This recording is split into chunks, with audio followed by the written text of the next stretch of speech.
Bollywood silver screen presenting the pirate fairy. इस कहानी की शुरुआत में हमें जरीना नाम की एक फेरी को दिखाया जाता है जो फेरी लैंड में रहती है। वो एक डस्ट कीपर फेरी है। दरअसल इस लैंड में, इस जगह में डस्ट एक ऐसी चीज है जो इस पूरी जगह को जीवन देती है और डस्ट की वजह से ही परियां यानी कि फेरीज उड़ पाती हैं।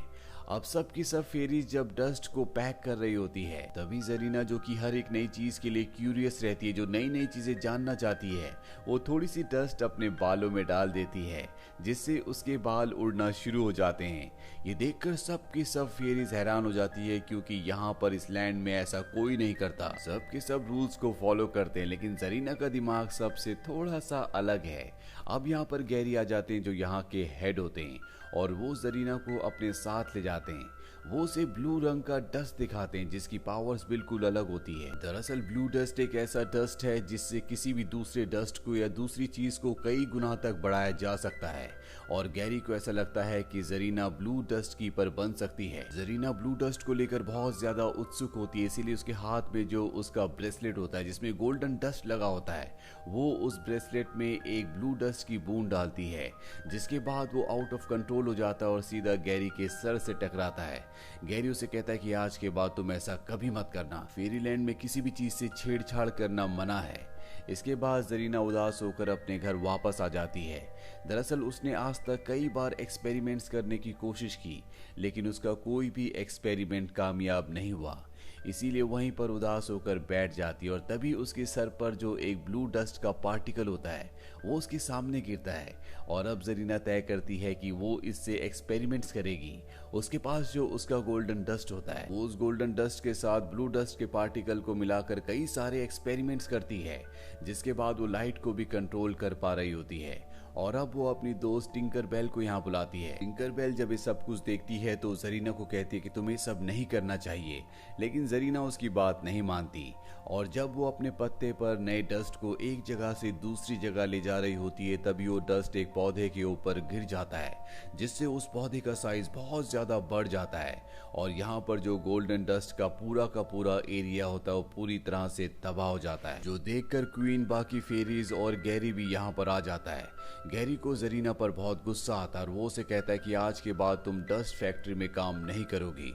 ये सुनकर जरीना को बहुत दुख होता है और वो अपनी एक्सपेरिमेंट वाली डस्ट को लेकर इस जगह से निकल जाती है। जरीना के जाने के एक साल बाद फेरीलैंड में 4 सीजन फेस्टिवल का आयोजन किया जाता है जिसमें सभी फेरीज पार्टिसिपेट करती है और जब टिंकर बेल अपने दोस्तों के साथ वहां पार्टिसिपेट कर रही होती है तभी वो देखते हैं कि वहां पर अपने आप ही फ्लावर्स का साइज बहुत ज्यादा बढ़ गया है। टिंकर बेल समझ जाती है कि ये जरीना ने किया है, इसीलिए वो अपनी साथी फेरीज के साथ एक गाड़ी के अंदर अपने आप को बंद कर लेती है। अब यहाँ पर क्वीन और जो बाकी फेरीज होती है वो सब देखती हैं कि वो जो फ्लावर्स है वो अपने आप ही खिल गए हैं और उनके अंदर से एक अजीब सा पार्टिकल निकल रहा है जिसके बाद सब के सब बेहोश हो जाते हैं। सबके बेहोश होने के बाद जरीना, जो कि यहाँ पर ब्लू डस्ट लेने के लिए आई थी, वो ब्लू डस्ट को लेकर इस जगह से निकल जाती है। अब कुछ देर बाद टिंकर बेल, जिसने अपने साथियों के साथ अपने आप को गाड़ी के अंदर बंद कर लिया था, इन्हीं का एक साथी जो वॉशरूम गया था वो आकर इन्हें बाहर निकालता है। टिंकर बेल जब सबको सोता हुआ देखती है तो उसे शक होता है कि यहाँ पर जरीना हो ना हो ब्लू डस्ट लेने के लिए आई थी और जब वो उस जगह जाती है जहाँ पर ब्लू डस्ट रखा जाता है तो वो देखती है कि वहां से ब्लू डस्ट गायब है। ये देखकर टिंकर बेल और उसकी सभी साथी डर जाती है क्योंकि अगर ब्लू डस्ट नहीं हुआ तो ये गोल्डन डस्ट नहीं बना पाएंगी और गोल्डन डस्ट से ही परियां उड़ सकती है। गोल्डन डस्ट से ही इस पूरी जगह को जीवन मिलता है। इसीलिए टिंकर बेल अपने साथियों के साथ उस तरफ निकल पड़ती है जिस तरफ जरीना गई होती है। ये जरीना को देख लेती है लेकिन उसकी स्पीड बहुत ज्यादा है क्योंकि उसके पास ब्लू डस्ट है। ये उसे पकड़ने की बहुत कोशिश करते हैं लेकिन तभी ये देखते हैं कि जरीना पायरेट्स की बोट पर बैठकर उनके शिप की तरफ जा रही है। टिंकर बेल को लगता है कि पायरेट्स ने उसे बंदी बना रखा है और उन्हीं के कहने पर उसने ब्लू डस्ट को चुराया है। ये सब तय करते हैं कि ये किसी भी तरह से जरीना को वहां से छुड़ा कर लाएंगे और अब ये पायरेट्स के शिप तक पहुंच जाते हैं जहां पर ये खोल से देखते हैं कि पायरेट्स की अब नई कैप्टन और कोई नहीं बल्कि जरीना है, जबकि पहले जेम्स हुक था लेकिन अब उसने अपनी जगह जरीना को दे दी है। टिंकरबेल और उसकी साथी फेरीज किसी तरह से जरीना से ब्लू डस्ट को छीन लेती है और अब जब वो यहाँ से ब्लू डस्ट को लेकर निकल रही होती है तभी एक बार फिर से जरीना उनके सामने आ जाती है और उनके ऊपर एक मैजिकल डस्ट को डालती है जिससे वो सब के सब नीचे गिर जाती है और वो उस ब्लू डस्ट को लेकर एक बार फिर से पायरेट्स के पास चली जाती है। वहीं टिंकरबेल और उसकी सभी साथियों को दिखाया जाता है जिन सब की शक्तियां एक दूसरे से बदल चुकी है, यानी कि जो शक्ति टिंकरबेल के पास थी वो उसकी साथी के पास चली गई और उसकी शक्ति टिंकरबेल के पास आ गई। यहाँ पर हर एक फेरी के पास अलग अलग तरह की शक्तियां होती है और अब ये किसी भी तरह से ब्लू डस्ट को वापस हासिल करना चाहते हैं, लेकिन इनकी शक्तियां बदल चुकी है, इसीलिए उन शक्तियों को इस्तेमाल करने में इन सबको प्रॉब्लम हो रही होती है। अभी झरने से निकलने की कोशिश करते हैं लेकिन एक बार फिर से वहां से नीचे गिर जाते हैं और इन्हीं में से एक फेरी जिसका नाम रोसिडा होता है वो एक एग के ऊपर गिरती है जिससे एग क्रैक हो जाता है और उस एग के अंदर से एक क्रोकोडाइल का बच्चा निकलता है। इस क्रोकोडाइल के बच्चे को लगता है कि रोसिडा उसकी मॉम है, क्योंकि अंडे से बाहर निकलने के बाद सबसे पहले उसने रोसिडा को ही देखा होता है। अब इन सभी फेरीज के पंख गीले हो चुके हैं इसीलिए उड़ नहीं पा रही होती, लेकिन इनमें से एक फेरी जिसका नाम सिल्वर मिस्ट है उसके पास बहुत ज्यादा तेज उड़ने की पावर होती है। वो आसमान की ऊंचाइयों पर जाती है और वहां से पायरेट्स के शिप को देखती है। उसे पता चलता है कि पायरेट्स का शिप यहाँ से बहुत ज्यादा दूर नहीं है, इसीलिए क्रोकोडाइल के उस अंडे से जिससे क्रोकोडाइल बाहर निकला होता है उसमें सभी फेरीज को बिठाकर वो पायरेट्स के शिप तक ले जाती है। शिप पर पहुंचने के बाद इन्हें पता चलता है कि जेम्स हुक ने जरीना को कैप्टन इसलिए बनाया क्योंकि उसने वादा किया था कि वो एक ऐसा डस्ट बनाएगी जिससे इनका पूरा का पूरा शिप हवा में उड़ना शुरू हो जाएगा, जिसके बाद ये दुनिया में किसी भी कोने पर जा सकते हैं और लोगों को लूट सकते हैं और इन्हें कभी कोई नहीं पकड़ पाएगा। और अब ये सब के सब शिप लेकर स्कल आइलैंड पर पहुंच जाते हैं जहां पर जरीना की वर्कशॉप है, जहां पर वो नए नए एक्सपेरिमेंट्स करती है और अब वो ब्लू डस्ट की मदद से ऐसे डस्ट को बनाना चाहती है जिससे शिप हवा में उड़ना शुरू हो जाए। लेकिन टिंकरबेल किसी भी कीमत पर यहाँ से ब्लू डस्ट को फेरी लैंड वापस ले जाना चाहती है और जब इस सब के सब ब्लू डस्ट को एक बार फिर से हासिल करने की कोशिश कर रहे होते हैं तो ऐसा करने में इन्हें बहुत मुश्किलें हो रही होती है क्योंकि इनकी पावर्स आपस में एक्सचेंज हो चुकी हैं। और तभी यहाँ पर टिंकरबेल के सामने जरीना आ जाती है। वो इन सबको देख लेती है, वो एक पायलट को बुलाती है और इन सब को कैद कर लिया जाता है और अब जरीना उस ब्लू डस्ट की मदद से बहुत सारे गोल्डन डस्ट को बना लेती है जिससे उड़ा जा सकता है। जेम्स हुक उसके पास आता है, वो ये देखकर खुश हो जाता है कि जरीना ब्लू डस्ट से गोल्डन डस्ट को बनाने में कामयाब हो गई है जिससे उड़ा जा सकता है। और अब जरीना कुछ डस्ट को उसकी बॉडी के ऊपर डालती है जिससे वो उड़ना शुरू हो जाता है। वो हुक को उड़ना सिखाती है और साथ ही ये बताती है कि इस गोल्डन डस्ट को कैसे इस्तेमाल किया जाता है। और जब हुक को सब कुछ पता चल जाता है तो जरीना को पकड़कर कैद कर देता है। दरअसल उसने जरीना को पायरेट्स का कैप्टन इसीलिए बनाया था ताकि वो गोल्डन डस्ट को हासिल कर सके, साथ ही ये पता कर सके कि गोल्डन डस्ट को कैसे इस्तेमाल किया जा सकता है। और अब उसे सब कुछ पता चल चुका है। जरीना को जेम्स हुक की असलियत पता चलने के बाद बहुत दुख होता है। वहीं टिंकरबेल और उसकी साथियों को दिखाया जाता है जिन सब को कैद किया गया है। वो कई बार वहां से निकलने की कोशिश करते हैं लेकिन वहां पर जो पायरेट होता है हर बार उन्हें पकड़ लेता है।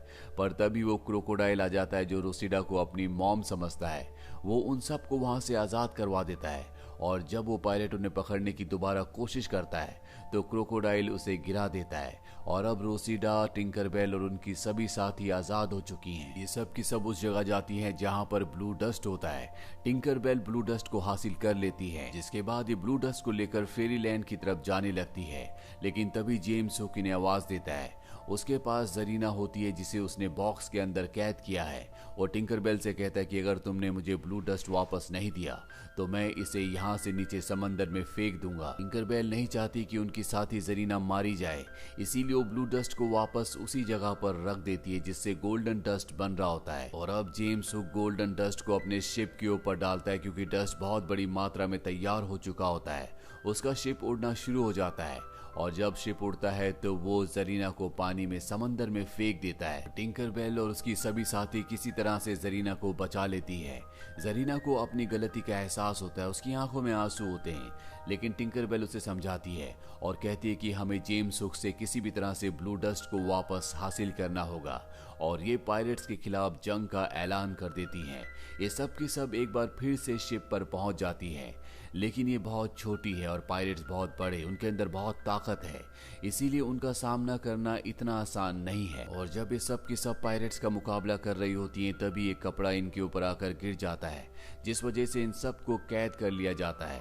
वहीं जरीना को दिखाया जाता है जो जेम्स हुक का मुकाबला कर रही होती है, और जब वो देखती है कि उसकी सारी साथी कैद हो चुकी है, शिप के कपड़े वाली लकड़ी को काट देती है, जिससे शिप एक तरफ झुक जाता है और शिप के अंदर जितनी भी गोल्डन डस्ट होती है वो नीचे गिर जाती है। सभी पायरेट्स भी नीचे गिर जाते हैं और वो किसी तरह से ब्लू डस्ट को भी हासिल कर लेती है, जिसके बाद वो कपड़े के अंदर से अपने सभी साथियों को निकालने की कोशिश करती है, लेकिन तभी उसके सामने जेम्स हुक आ जाता है। दरअसल गोल्डन डस्ट उसके ऊपर भी गिर गई थी, इसीलिए अब वो उड़ सकता है। वो जरीना से एक बार फिर से ब्लू डस्ट को छीन लेता है। तभी जरीना देखती है कि नीचे ब्लू डस्ट का एक पार्टिकल गिरा हुआ है। वो उस पार्टिकल को उठाकर जेम्स हुक की बॉडी पर फेंक देती है, जिससे उसकी बॉडी में जो गोल्डन डस्ट होता है उसकी मात्रा बहुत ज्यादा बढ़ जाती है और वो आउट ऑफ कंट्रोल होकर इधर उधर उड़ना शुरू कर देता है। इसी दौरान जरीना अपनी सभी साथियों को आजाद करवा देती है। वहीं जेम्स हुक जो गोल्डन डस्ट की मात्रा बढ़ने से इधर उधर आउट ऑफ कंट्रोल होकर उड़ रहा होता है, सभी फेरीज उसके पास जाती हैं और उसकी बॉडी से सारे गोल्डन डस्ट को हटा देती है, जिस वजह से वो उड़ना बंद कर देता है और नीचे पानी में गिर जाता है, जिसके बाद फेरीज ब्लू डस्ट को हासिल कर लेती हैं। वही जेम्स हुक अपने साथियों के साथ पानी में फंसा हुआ है। तभी वो क्रोकोडाइल जो रोसिडा को अपनी मॉम समझता है और जेम्स हुक को मारने के लिए उसका पीछा करने लगता है। अब सभी फेरीज पायरेट के शिप को, जो कि अब उड़ रहा होता है, यहाँ से फेरी लैंड ले जाती है, जहाँ पर अब भी सभी लोग सो रहे होते हैं, जिसके बाद ये सब के ऊपर गोल्डन डस्ट छिड़क कर उन सब को नींद से जगा देते हैं। जरीना को अपनी गलती का एहसास है, वो क्वीन को ब्लू डस्ट को लौटा देती है। टिंकरबेल बताती है कि जरीना ने बहुत सारे एक्सपेरिमेंट्स किए हैं, जिनकी मदद से वो बहुत अच्छे शो को यहाँ परफॉर्म कर सकती है। उसे इजाजत मिल जाती है क्योंकि अब जरीना को सबने माफ कर दिया है और जरीना टिंकरबेल और अपनी दूसरी साथियों के साथ मिलकर यहाँ पर शो परफॉर्म करती है, जिसे देखकर सब के सब हैरान हो जाते हैं क्योंकि शो बहुत ही अच्छा होता है। और इसी के साथ ये कहानी यहीं पर खत्म हो जाती है। उम्मीद करते हैं कि ये कहानी आपको पसंद आई होगी।